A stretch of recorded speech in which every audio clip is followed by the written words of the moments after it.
Councilmember Rick Cole here in downtown Los Angeles with my former colleague, former council member and former mayor, Bill Paparian, the first and so far only Armenian American to serve in both of those roles in Pasadena. He works for the county in the criminal justice system. I work for the controller at the city of Los Angeles.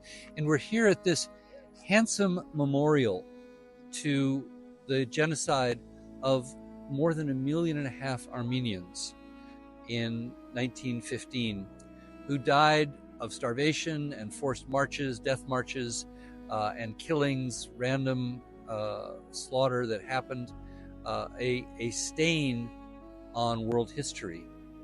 And we're here to remember on this day the meaning of it for our time. And so, Bill, your reflections on why it's important for Pasadenans to commemorate and remember this day.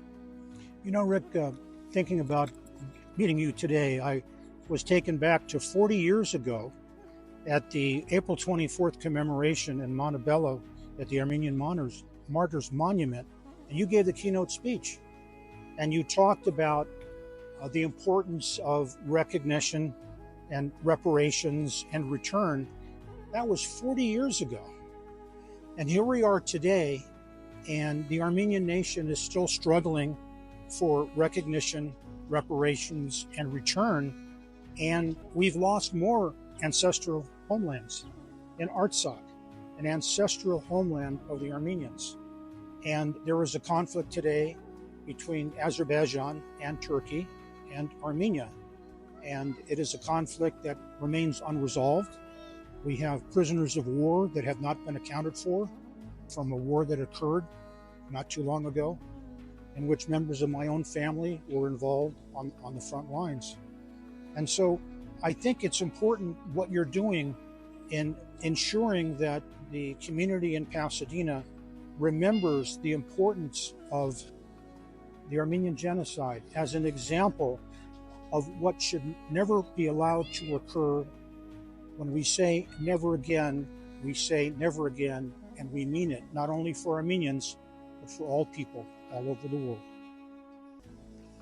Bill, thank you, and God bless you for your work. Bill served not only our city and now the county of Los Angeles, but also served as the United States Marine.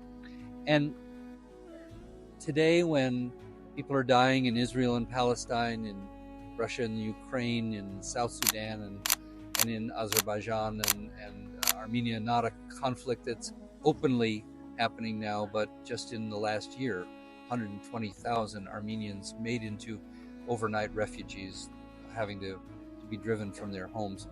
This is the world we live in, and we have a responsibility to care for the people who are suffering. On this day particularly, we remember what happened 100 years ago, and we commit ourselves to do all we can so it never happens again.